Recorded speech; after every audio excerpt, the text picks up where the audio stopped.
Esto es Videodromo, un podcast de cine.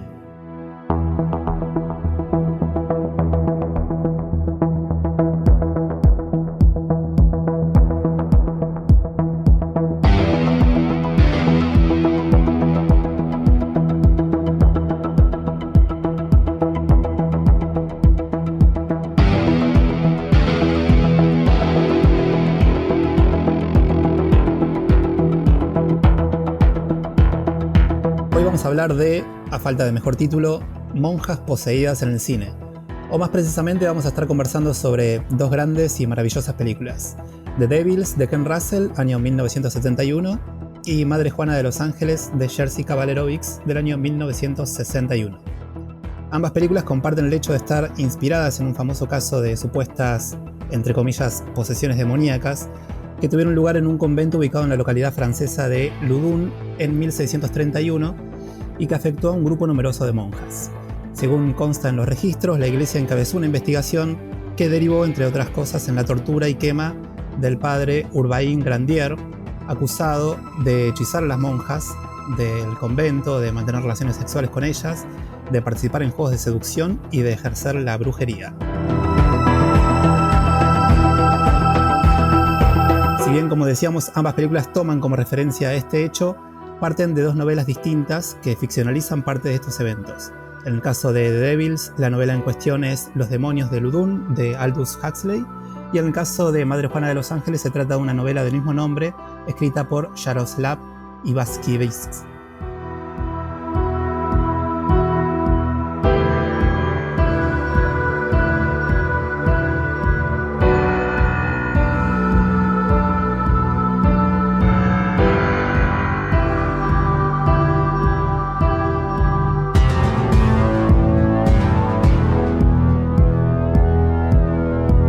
Do you remember the first time your thoughts were turned to evil things?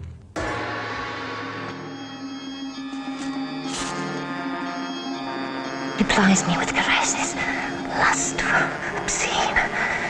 He enters my bed at night and takes from me that which is consecrated to my divine bridegroom, Jesus Christ. And what form does this incubus take? Fuck! Who is responsible for this evil possession? But of course I can prove nothing.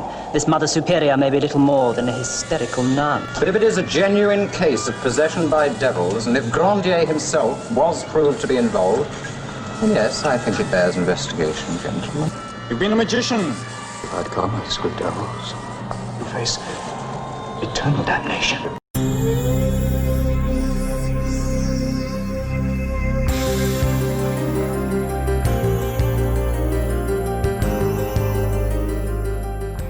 Bueno, comenzamos por The Devils o Los Demonios, dirigida por Ken Russell, esta película de 1971, como adelantamos. Un director británico conocido también por las polémicas que desataron sus películas, pero creo justamente que lo que llega a ser polémico en Russell, y específicamente en esta película, en The Devils, proviene de una fuerte crítica a las redes políticas de la institución religiosa católica y sobre todo hacia cierta política de disciplinamiento sexual diferenciado y enmarcado, en este caso, en lo que retrata la película, en los procesos de Inquisición y en el juicio al padre Grandier, pero también que me parece que tiene su correlato que viene justamente de la revolución sexual que había sucedido en su actualidad, en momentos, digamos, donde fue filmada o contextualizada esta película. Y estrenada, obviamente, en 1971, yo creo que fue tapada automáticamente por la batahola de censuras que desató y un poco corrió, digamos, ese eje de crítica política bastante fuerte de la película. La distribuidora Warner se negó a estrenarla sin corte. Existen al menos 5 versiones de la película y justamente no existe una versión original, un director's cut, por así decirlo, de la película original, y sobre todo a partir de la censura de 2 escenas específicas que habían desatado justamente esas controversias. You have a right to kill me. You have a right to do that, but you have no right to judge me. Luego retomaremos un poco este tema de la censura porque la verdad es muy interesante para compararlo justamente en la actualidad en donde filmó Russell. Como mencionábamos en la introducción, Russell toma esta novela de Los demonios de Loudun de Aldous Huxley y también la obra de teatro basada en esa novela que es Los demonios de John Whitling para recrear una serie de sucesos que ocurrieron en la ciudad fortificada de Loudun en Francia. Y acá se va a centrar justamente en los conflictos religiosos, políticos y sexuales centrados en el derrotero de dos personajes centrales. Por un lado, tenemos que la película recrea el ascenso al poder eclesiástico y político de Urbain Grandier, este sacerdote católico romano del siglo XVII acusado de brujería, y en donde la película también retrata todo el proceso de enjuiciamiento gracias a las acusaciones de posesión que tienen que ver con la otra contraparte que retrata la película, que tiene que ver con la supuesta serie de posesiones en este convento de monjas ursulinas encabezadas por la Madre Juana de los Ángeles. Exactly.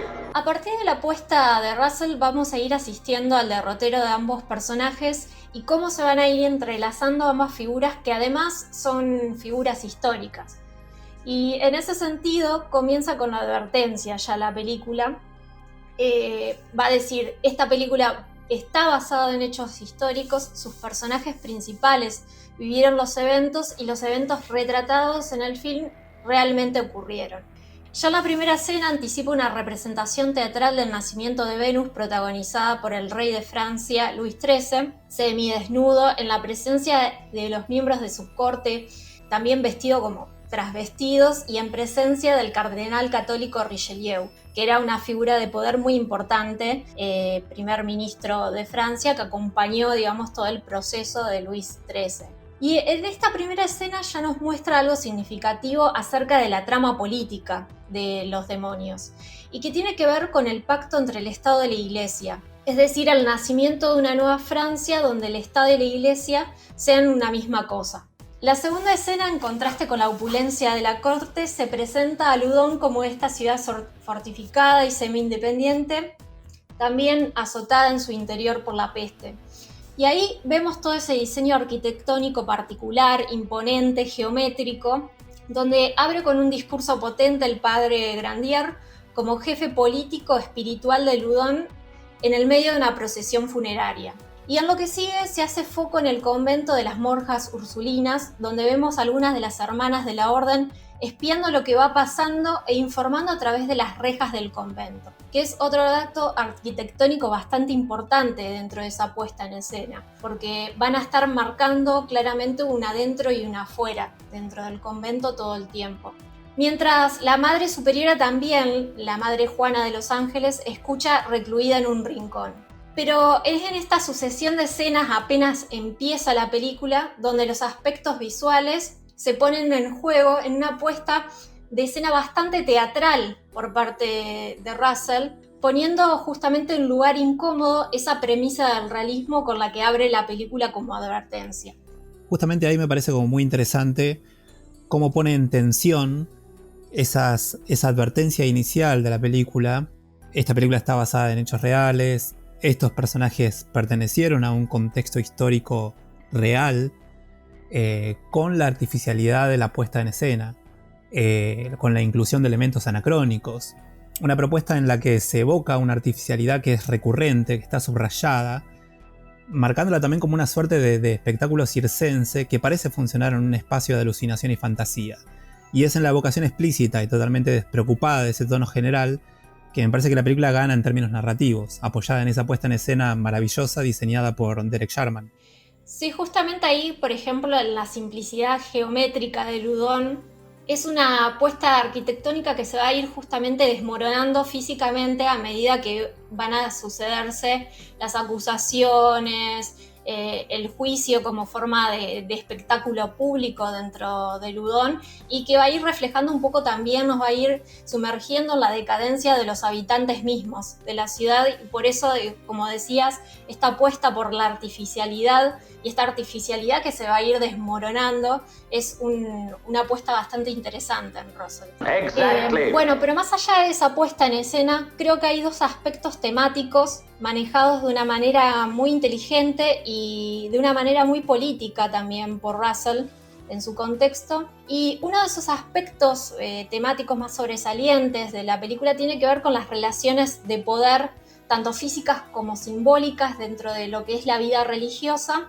y especialmente, sobre todo, acerca de las reglas de disciplinamiento sexual que se reflejan en los votos de castidad y de celibato al que van a estar sujetos los dos personajes principales, como también en esta opción por esa vida religiosa. Y en ese sentido, digamos, ahí se van a manifestar los contrastes entre las situaciones de Grandier y la madre Juana. Sobre todo, el padre Grandier fue una figura histórica bastante controvertida por su libertinaje sexual, abusando en cierta manera de esa posición de poder como un poder confesional, y sobre todo la capacidad de reescribir esas reglas casi sin remordimientos. Y eso va a estar ejecutado también de una manera brillante por cómo elabora el papel Oliver Reed. Y en cierta manera, eso también se va a manifestar cuando básicamente viola el mandato de celibato para casarse con Madeleine en un momento de la película. Pero más interesante me parece aún es el papel que cumplen las fantasías sexuales de la madre Juana, estas fantasías sexuales que son representadas abiertamente por Russell en la película.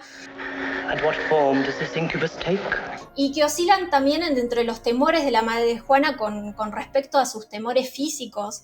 La madre Juana tenía una joroba que supuestamente la hacía ver deforme, y también, por otro lado, también ese ferviente deseo sexual por la figura del padre Grandier.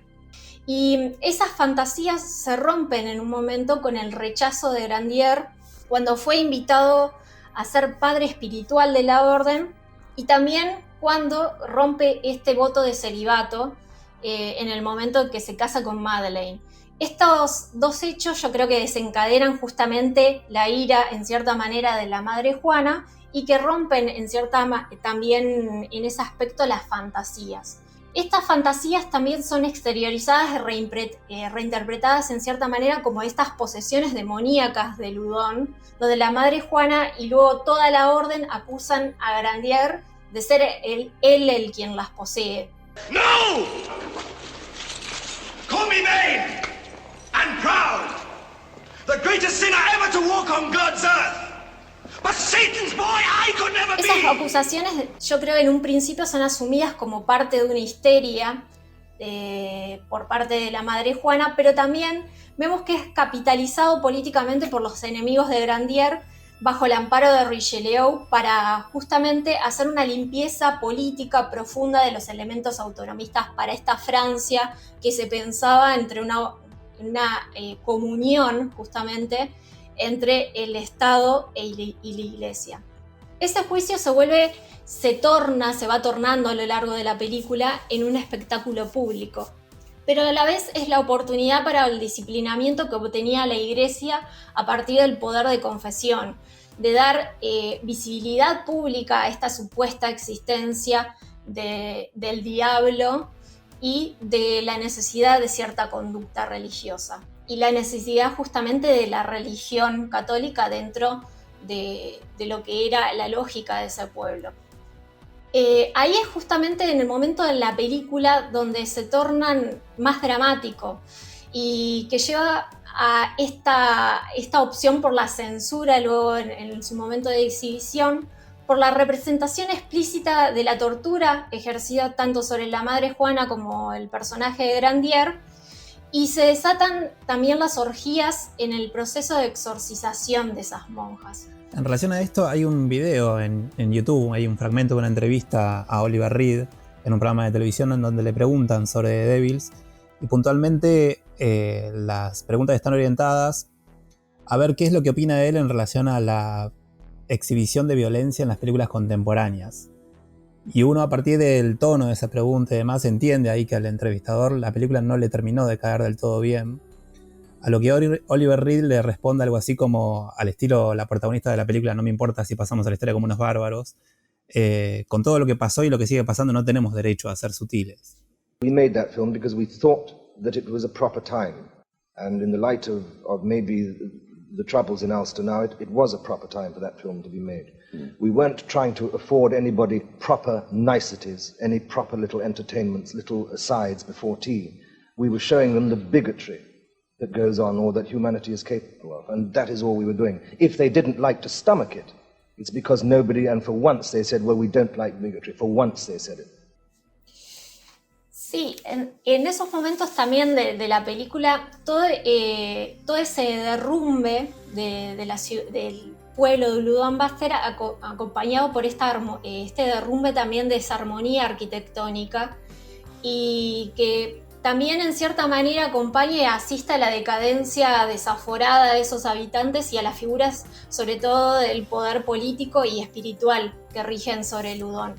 Así que el comentario de Reed es bastante interesante para pensar acerca de esa premisa de la realidad con la cual abre y nos advierte la película. Y la película a mí al menos me deja planteada dos preguntas interesantes. Por un lado, una pregunta acerca de si estos sucesos fueron aprovechados para reafirmar el poder de cierto grupo de la Iglesia Católica y aprovechar esta cuestión de las posesiones y de los juicios públicos como una parte de un juicio político frente a una figura poderosa como Grandier que estaba ganando terreno también en el sentido político. O por otro lado, que es la que me gusta pensar a mí, es que podemos ver este caso de las posesiones como una forma de libertad de estas mujeres confinadas a una vida religiosa que probablemente no eligieron y que en cierta manera revierte por momentos la impunidad diferencial del poder católico sobre sus propias vidas y sobre todo esta posibilidad de liberarse de estos mandatos acerca tanto del cuerpo como de los hábitos de estas mujeres. Y ahí retomo una frase interesante que dice en algún momento la Madre Juana, que tiene que ver con que muchas de estas monjas, o en la elección por esta vida eclesiástica, era parte de un sistema donde estas mujeres no tenían muchas opciones más allá del matrimonio. Y estas monjas justamente no tenían suficiente dote familiar, es decir, no tenían los suficientes bienes económicos como para ser casadas, o por otro lado tenían en cierta manera algunos, entre comillas, defectos físicos por los cuales no podían ser casadas. Entonces esto reducía a la vida de las mujeres en dos opciones, el casamiento o la reclusión en la vida religiosa. The Devils is not a film for everyone.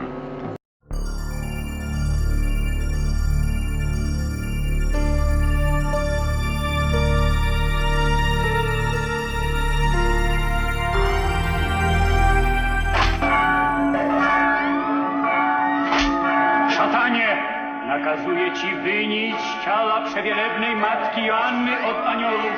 Nie jestem matką Joanną! Jestem szatanem! Jeżeli nie można już być świętą, to lepiej być potępioną.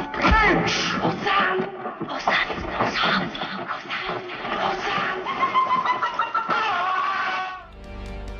Madre Juana de Los Ángeles es una de las mejores películas de la historia polaca, lo que ya es mucho decir para un país que ha dado directores de la talla de Kieślowski, Andrzej Wajda, Andrzej Munk, el propio Polanski ya cayó en desgracia, Jerzy Skolimowski, Zulawski, etcétera, etcétera. En fin, una de las mejores películas de la nueva ola polaca, ese cine post-Segunda Guerra Mundial, repleto de creatividad y de maravillas. Decíamos que la película es una adaptación de la novela homónima escrita por Jaroslaw Iwaskiewicz, que a su vez se basa en el caso de las monjas poseídas de Ludum. Después de la muerte de Grandier, las monjas seguían mostrando signos de estar poseídas por fuerzas demoníacas, dando muestras de histeria, blasfemia, etcétera, etcétera, por lo que se terminaron mandando otros exorcistas, entre ellos un tal padre Joseph. Él va a ser la suerte de protagonista de esta historia. La película tiene grandes aciertos. Uno de ellos, y quizás el más importante, es la forma en la que la película nos introduce al punto de vista de este protagonista. La película va a estar narrada desde su perspectiva, y es muy interesante la manera en que Kabalevich nos va transmitiendo estas formas de percepción del entorno, de los espacios, de los personajes, de sus costumbres, de su relación con las creencias y la fe cristiana. La cámara oscila entre tomas subjetivas y objetivas, generando por momento una sensación de intimidad medio incómoda en los momentos en que los personajes se dirigen al protagonista con miradas y palabras y a su vez se dirigen hacia nosotros, como espectadores, quebrando la cuarta pared con la fuerza de la interpelación. Es como lo que dice Jean Leyrens en su libro Tiempo y Cine. Cuando el personaje nos mira, perturba nuestra actividad de testigos clandestinos. Es un atentado contra nuestro ensueño, quiebra nuestra soledad, la altera, nos sacude del asiento, nos pincha. Pero no se trata de un exceso, como pasa en la película que adapta la novela de Chandler, La Dama del Lago. La cámara va adoptando esta perspectiva subjetiva cuando le sirve a los objetivos de enfatizar la sensación producida por un encuentro, una suerte de embrujo, y que tiene que ver con el carácter ambiguo de la película. Por ejemplo, durante el primer encuentro entre Joseph y la Madre Superiora, la cual es presentada de una manera sublime, somos testigos de la primera, entre comillas, transformación de Juana de los Ángeles. Ahí ella nos dice, mirando a Joseph, mirando a cámara y a su vez mirándonos a nosotros, y estas son sus primeras palabras luego de ser supuestamente poseída: ¿qué es una verdad y qué es una mentira? Y más aún, cuando la cámara adopta una posición objetiva, la sensación de extrañamiento no se pierde. Muchos personajes se mueven en el espacio casi como si fueran fantasmas transitando de un extremo del campo al otro, remarcando cierto estado de desequilibrio. Es decir, hay algo ahí trastocado, que está fuera de lugar. En esa sintonía o diálogo entre los aspectos formales y los aspectos narrativos, o la forma entendida como narración, está la excelente fotografía en blanco y negro, que por un lado refuerza el sentido de una realidad atravesada por el ascetismo religioso, con una puesta en escena que remite claramente al cine de Dreyer, pero que por otro lado también refuerza ese sentido de interpretación ambigua de la película, marcado por ese choque entre luces y sombras, el choque de personalidades múltiples o personajes desdoblados. Vos sos yo y yo soy tú, le dice un rabino al protagonista, pero sobre todo el conflicto entre la fe cristiana, el confinamiento religioso, los castigos del cuerpo, versus los placeres del cuerpo y aquello que podríamos denominar como la naturaleza humana, y que sin duda puede ser una de las claves interpretativas de la película. Porque lo cierto es que la película tiene algo de tramposo. Es decir, nos metemos a ver una película sobre monjas poseídas y nos terminamos encontrando con otras cosas, otras capas de lectura. Es como que no termina de quedar del todo claro si se trata de posesiones demoníacas o si se trata de un invento. La película va y viene en ese sentido, lo cual la emparenta un poco con películas como Los Inocentes de Jack Clayton, o justo en estos días vi una película que se llama Symptoms, de José Ramón Larraz, donde justamente parte de su encanto pasa por dejar abiertos interrogantes como clave para que inmediatamente en eso de hurgar en las preguntas nos demos cuenta de que nos hablan de otra cosa. Es decir, que no se trata de una película de demonios o fantasmas, que no se trata de interpretarlas literalmente, sino de saber leerlas entre líneas. ¿Qué simbolizan esos fantasmas, esos tormentos, esos demonios? ¿Qué simbolizan las sombras que proyectan nuestros cuerpos y por qué nos atemorizan?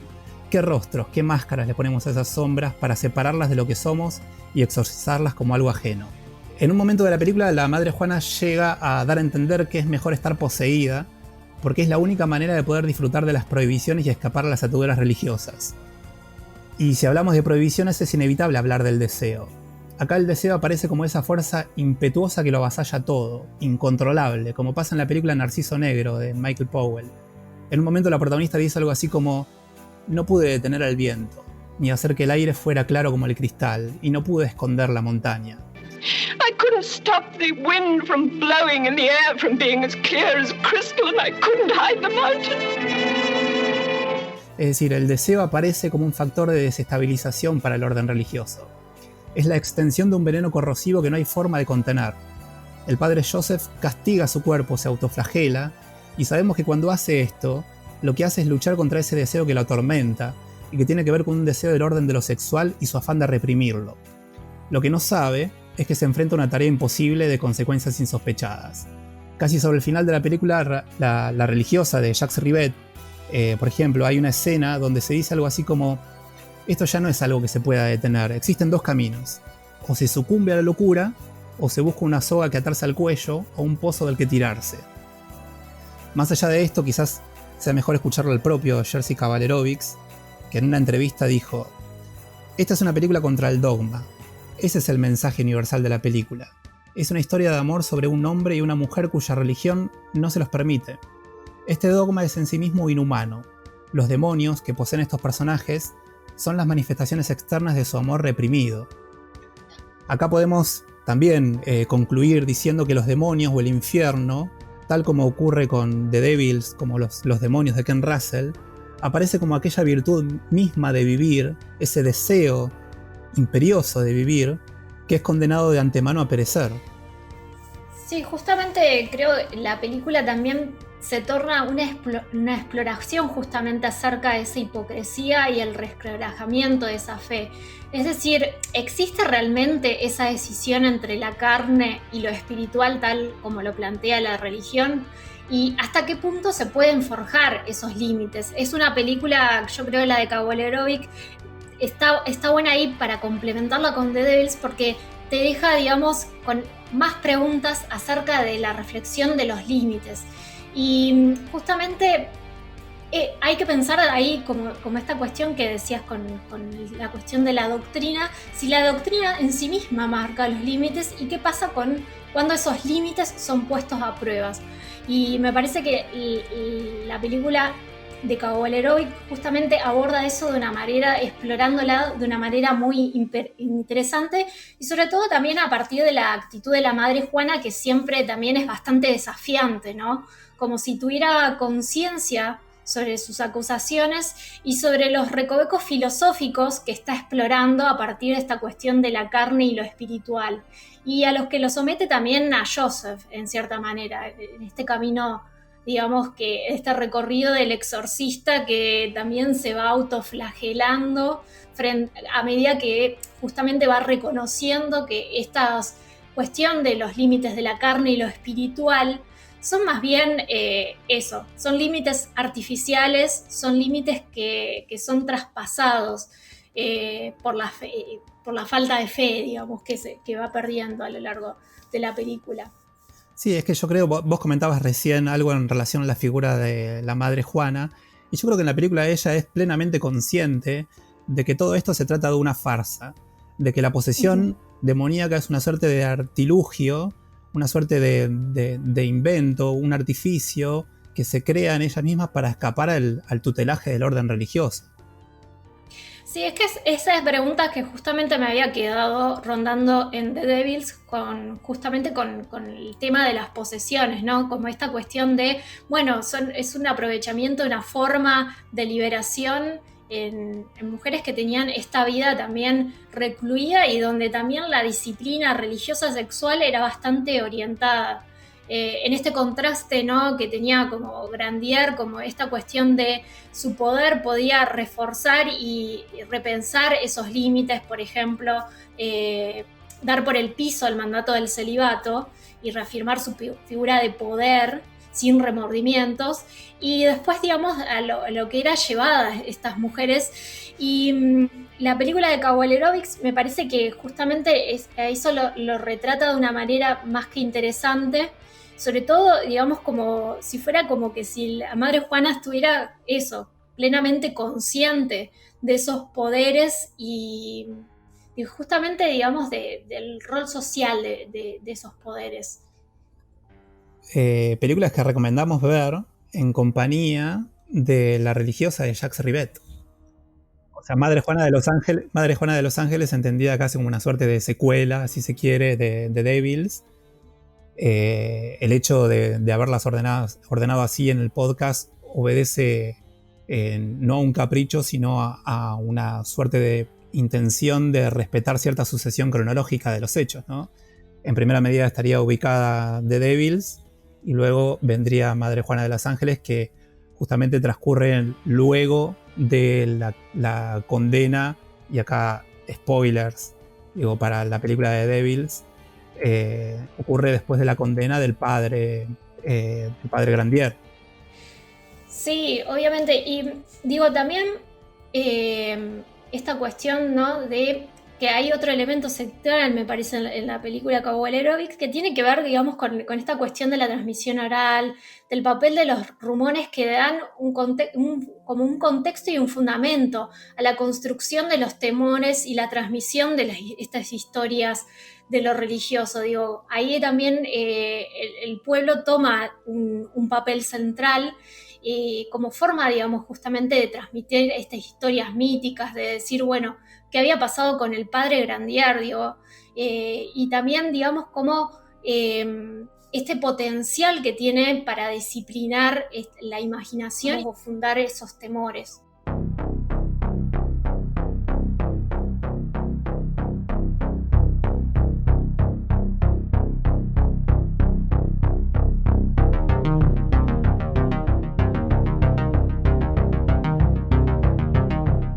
Muy bien, esto fue Videodromo, un podcast de cine. Muchísimas gracias por escucharnos.